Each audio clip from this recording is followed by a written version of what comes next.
Ecoliteracy didn't exist as a term before Fritjof Capra came along and created, or David Orr for that matter.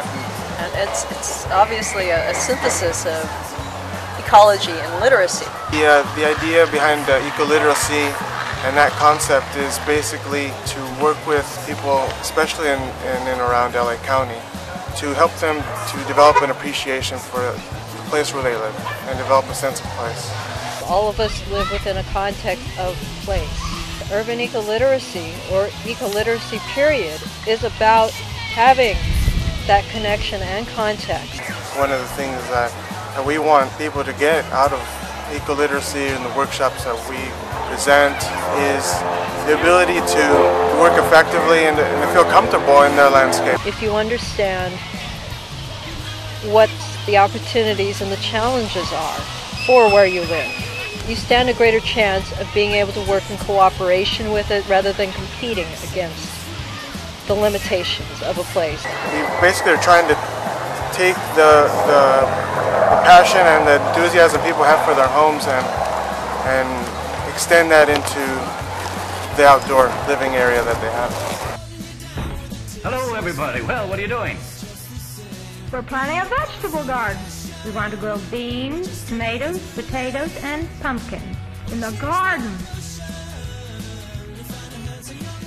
I like some pumpkin pie.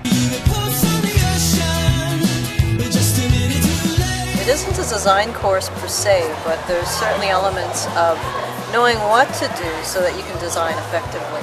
That's really crucial for a lot of homeowners who are doing their own designs at this point, rather than hire a garden designer or professional landscape designers. We give you the practical tools that you can take home and actually get right into your garden and work with. Share that information, that knowledge in a way that's not full of buzzwords that you're going to have to go look up and Google and say, what the heck was that? Exactly.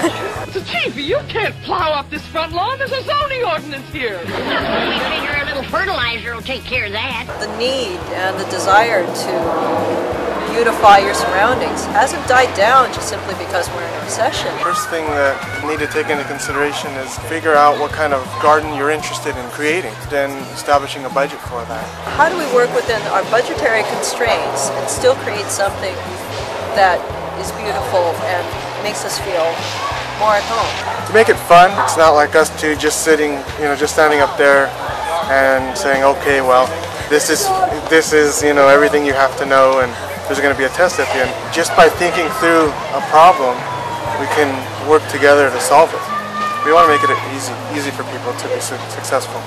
This being the dark of the moon, we'll plant the things that grow underground first, like our taters and our turnips and our onions and our beets and our radishes. Then comes the light of the moon, and we'll plant our corn and our beans and our tomatoes.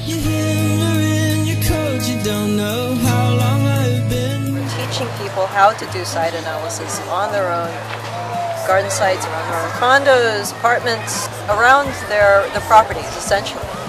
First, take a good look around and identify your climate type, and let the landscape itself make the dictation as to what kind of garden is possible. What I've observed through the years of working with clients is that they'll just look at the available space without considering its solar orientation, any thermal masses such as walls or bodies of water that are adjacent to their landscaping or their garden. Beyond the obvious question, which is, we want to grow some plants, if we're not thinking about those things, you're basically wasting your investment that you're planning on making. We want to save people from having to do it over and over again by thinking ahead and planning properly. Look yonder. The sun's full up and we ain't plowed one furrow. What will folks think of us around here? Even if you have been living in an apartment and you've never had a yard, you don't know what kind of soil you haven't planted anything, and you think that you're a really bad gardener because all your house plants haven't made it, whatever it is, we can help you with the tools to get started.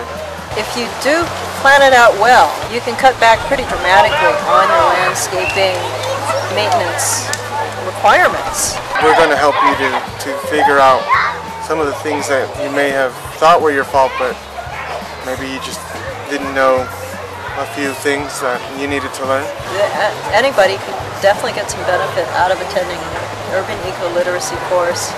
There's something there for those who are just starting gardens, those who are hoping to re-landscape and maybe want some help, some direction. It's ideal if you start small and then experience success. That will build your confidence, that pushes your boundaries. It's a feeling. Landscapes are feeling driven. It's not the problems with the landscape as much as it is perceptual blocks. Have faith. Try it. And don't lose hope because you didn't succeed the first time.